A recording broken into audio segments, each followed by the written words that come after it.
आमच्या पर्यटन विकास महामंडळाचे एमडी, सर्व अधिकारी,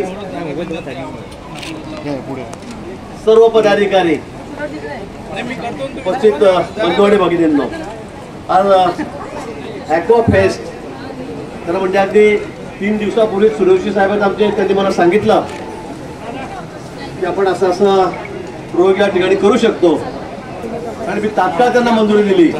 मी म्हटलं लवकर आमच्या मेरूळला या, जळगावला चला आणि जळगावकरांना काहीतरी या संदर्भामध्ये माहिती द्या, त्यांना या सगळा आनंद लुटू द्या. आणि म्हणून मी 3 दिवसामध्ये सगळी तयारी केली आणि आपण या ठिकाणी अतिशय सुंदर असा वॉटर स्पोर्ट्स हा खेळ पाण्यामधला या ठिकाणी बघितलेला आहे. अनेक वेगवेगळे इव्हेंट आहेत. मला वाटतं आता ऊन आहे म्हणून गर्दी पण नाही, फार प्रसिद्धी झालेली नाही, पण 3 दिवस मला वाटतं इथे यात्रा भरेल अशा पद्धतीने आपण असं सुंदर असं नियोजन या कार्यक्रमाचं केलं. त्याबद्दल सुरेश मी आपल्या सगळ्या टीमचे या ठिकाणी मनापासून अभिनंदन करतो. मेरूळ तलाव हा जळगावचं खरं म्हणजे एक आकर्षण, म्हणजे एवढा मोठा तलाव असूनही तिथे आजूबाजूला बसायला फिरायला वगैरे कुठली जागा नाही आहे. मी 6 महिन्यापूर्वीच ठरवलं, त्याचा सगळा सर्वे केला आणि त्या बाजूला एक सुंदरशी चौपाटी 20 कोटी रुपये आपण मंजूर केलेले आहेत आणि त्या 20 कोटी रुपये खर्च करून आपण चौपाटीच या ठिकाणी उभी करतो. मला वाटतं अशोक भाऊ जैन आहेत, राजू मामा यांचा आग्रह होता.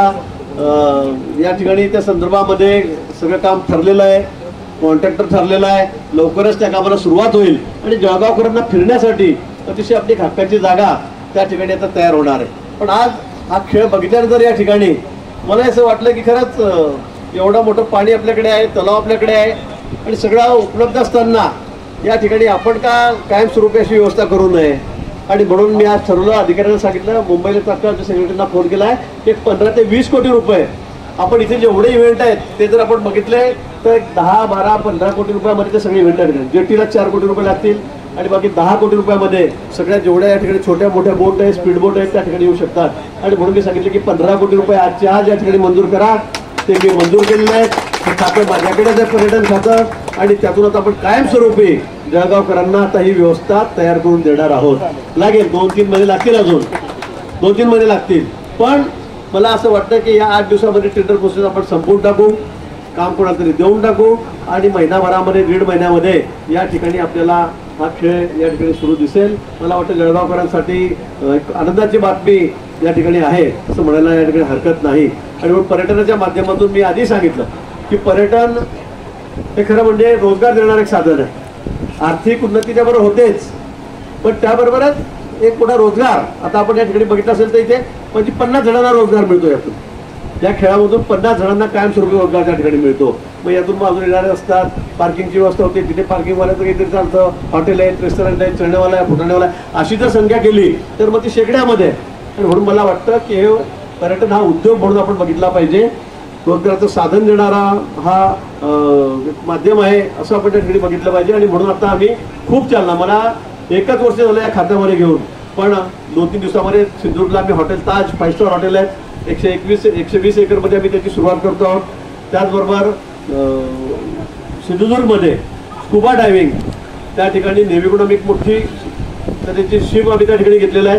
त्याच्यावर प्रक्रिया करून आम्ही ते पाण्यामध्ये सोडणार, खोल पाण्यामध्ये, आणि त्यानंतर मग तिथे स्कुबा डायव्हिंग करून सगळे पर्यटक जे आहेत ते खाली जाऊन त्या ठिकाणी बघतील. त्याच्यावर अशी ट्रीटमेंट केली जाते की त्याच्यामध्ये सगळे मासे, सगळे वन्य प्राणी, ते समुद्र प्राणी जे असतात ते त्या ठिकाणी आकर्षित होतात आणि ते बघण्याची एक चांगली संधी पर्यटकांना त्या ठिकाणी मिळते. आणि खाली पाण्याखाली जाऊन, जसं आपण जमिनीवर वावरतो तसं खाली जाऊन आपण त्या ठिकाणी सगळा हा आनंद लुटू शकतो. पण स्कुबा डायव्हिंग त्या ठिकाणी आपण सुरू करतो. मोमेंटोमुळे 5 स्टार हॉटेल गेल्या 30 वर्षापासून अडचणीमध्ये होतं, त्याला पूर्ण परवानगी आपण दिल्या. त्याची सुरुवात आपण त्या ठिकाणी आता केलेली आहे. 2-3 दिवसामध्ये त्याचं उद्घाटन आमच्या हातून त्या ठिकाणी आहे. माननीय मुख्यमंत्री, उपमुख्यमंत्री वगैरे त्या ठिकाणी येणार आहेत. हॉटेल ताजचा पायाभरणीचा कार्यक्रम त्या ठिकाणी आम्ही करतोय. 30-30 वर्षापासून हे प्रकल्प रखडलेले होते. आता आम्ही खूप मागे लागून मेहनत करून या 4-6 महिन्यामध्येच त्यांना या ठिकाणी परवानग्या दिलेल्या आहेत. महाराष्ट्र तसा टुरिझमच्या दृष्टीने अतिशय महत्त्वाचा प्रदेश आहे. तिथे सगळं काही आहे. तिथे लेण्या आहेत, तिथे प्राचीन मंदिरं आहेत, तिथे अभयारण्य आहेत, तिथे थंड हवेची ठिकाणं आहेत, तिथे लेण्या आहेत, तिथे सगळं काही आहे. वॉटर बॉडीज या ठिकाणी आहेत. अजिंठा एलोरा सारखे ठिकाण जे प्रसिद्ध आहे या ठिकाणी, आणि म्हणून मला असं वाटतं की पर्यटनाला जर आपण थोडी चालना दिली तर यातून खूप चांगला रोजगारही निर्माण होऊ शकतो. आणि म्हणून आमचा हा प्रयत्न या ठिकाणी आहे. गोव्यासारखं छोटंसं राज्य आहे, सिंधुदुर्गपेक्षाही त्याचा समुद्रकिनारा छोटा आहे. आपल्याला 750 किलोमीटरचा समुद्रकिनारा महाराष्ट्राला आहे, पण दुर्दैवाने आमच्याकडे आजपर्यंत कोकणामध्ये समुद्रकिनाऱ्यावर एकही 5 स्टार हॉटेल नव्हतं, एकही नव्हतं. आता त्याची सुरुवात आम्ही केली. फोमेंटो तर सुरू होते उद्या परवा, ताज हॉटेलची सुरुवात त्या ठिकाणी होते. गोव्यासारख्या राज्यामध्ये 27 5 स्टार हॉटेल आहेत आणि आमच्याकडे एक सुद्धा नाही. त्यांच्यापेक्षा मोठा आमचा प्रदेश असल्यामुळे, म्हणजे असल्यावर सुद्धा आमचा जो समुद्रकिनारा आहे तो त्याच्यापेक्षा मोठा असल्यावर सुद्धा एकही 5 स्टार हॉटेल नाही. त्यामुळे पर्यटक यायला नाराज असतात आणि म्हणून आम्ही या सगळ्या गोष्टींना आता चालना दिलेली आहे. आणि या माध्यमातून आज मी या ठिकाणी घोषित करतो पुन्हा की मेरूनसाठी आता 15 कोटी रुपये या जलतरण सगळ्या खेळांसाठी आपण या ठिकाणी दिलेले आहेत, वॉटर स्पोर्ट्ससाठी आपण या ठिकाणी दिलेले आहेत. त्याचबरोबर चौपाटी जी आहे तिला 20 कोटी या ठिकाणी रुपये दिलेले आहेत. मला वाटतं येत्या 6 महिन्यामध्ये जळगावकरांना फिरण्यासाठी विरंगुळ्यासाठी अतिशय सुंदर अशी जागा आम्ही या ठिकाणी तयार करणार आहोत. अशी ट्रेन म्हणजे आशिया खंडातली सुंदर ट्रेन तिला म्हणावी लागेल. त्याच्यामध्ये सगळं राहण्याची व्यवस्था, सगळं निवासाची व्यवस्था, खाण्यापिण्याची व्यवस्था, त्याच्यामध्ये लायब्ररी आहे, ई लायब्ररी आहे, सगळ्या खेळ स्पोर्ट्स आहेत. अशी जी ट्रेन आहे त्याच्यामध्ये फॉरेनर खूप त्या ठिकाणी प्रवास करत असतात. ही ट्रेन आहे. आता हिचा कार्यकाळ मला वाटतं 28ला संपतो, 27ला संपतो आहे. आणि त्यामुळे आम्ही नवीन ट्रेनला आता मंजुरी दिली आहे. ते तिथे 7 स्टार असेल. अतिशय आपण एखाद्या मोठ्या 5 स्टार हॉटेलमध्ये आहोत की काय, आणि त्या ट्रेनमध्ये झोपायचं ते राहायचं, जिथे ती गाडी थांबेल तिथून पर्यटन करून यायचं, परत संध्याकाळी त्या ट्रेनवर झोपायचं. म्हणजे हॉटेलला जायची तुम्हाला गरज नाही. अतिशय सुंदर असे शेफ त्या ठिकाणी, जेवणाची व्यवस्था खूप चांगली आहे, पॅन्ट्री सुंदर आहे, 24 तास सगळी सेवा त्या हॉटेलमध्ये ट्रेनमध्ये त्या ठिकाणी देण्यात आलेली आहे. आणि तिची सुरुवात आता आम्ही पुन्हा नवीन मागणीची त्याला मंजूर देऊन या ठिकाणी केलेली आहे. पण म्हणून टुरिझम डिपार्टमेंटच्या माध्यमातून हे राज्य देशामध्ये सगळ्यात अग्रेसर कसं होईल यासाठी आमचा प्रयत्न आहे. आणि त्यासाठी आम्ही नवीन टुरिझम पॉलिसी, पर्यटन पॉलिसी आम्ही गेल्या 2 महिन्यापूर्वी या ठिकाणी आणलेली आहे. मला वाटतं ती देशातली सगळ्यात उत्तम अशी पॉलिसी आहे, सर्वोत्तम पॉलिसी आहे. सगळ्या राज्यांचा विचार करून, म्हणजे जे अतिशय अग्रेसर आहे टुरिझममध्ये, मग केरळसारखं असेल, उत्तराखंड असेल, आता राजस्थान, गुजरात यांनी काय काय केलेलं आहे त्यांचा सगळा अभ्यास करून त्याच्याही पुढे आपल्याला गुंतवणूकदारांना काय देता येईल त्या संदर्भात विचार करून आम्ही पॉलिसी तयार केलेली आहे.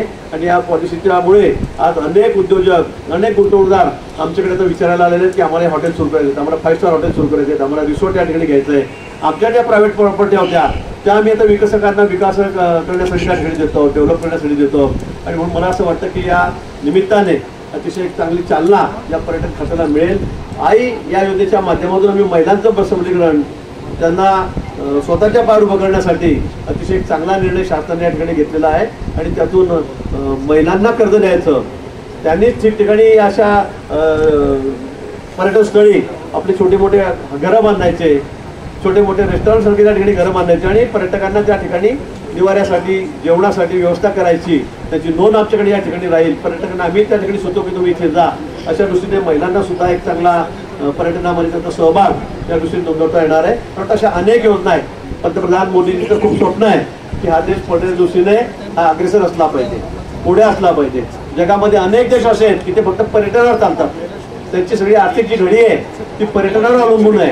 आणि म्हणून आपण आपल्याकडे सगळी सुबत्ता असताना, सगळा निसर्ग असताना आपण मागे का? आणि म्हणून मला असं वाटतं की त्यांना आपण येत्या काही वर्षामध्ये मागे राहणार नाही. त्या दृष्टीने आमची पावलं पुढे चाललेली आहेत. आज आपण इतका वेळपर्यंत त्या ठिकाणी थांबलात, मला याला उशीर झाला त्याबद्दल दिलगिरी व्यक्त करतो. आपल्या सर्वांचे आभार मानतो. 3 दिवस जळगावकरांनी या कार्यक्रमाचा मनमुराद आनंद लुटावा, या ठिकाणी यावं. मला वाटतं 1-2 दिवस आपल्याला जर गर्दी बघून लांबून आले तर आपण निश्चित त्याचाही विचार करू. मला अनेक जण सांगते 3 दिवसात होणार नाही, आता पहिला दिवस झाला.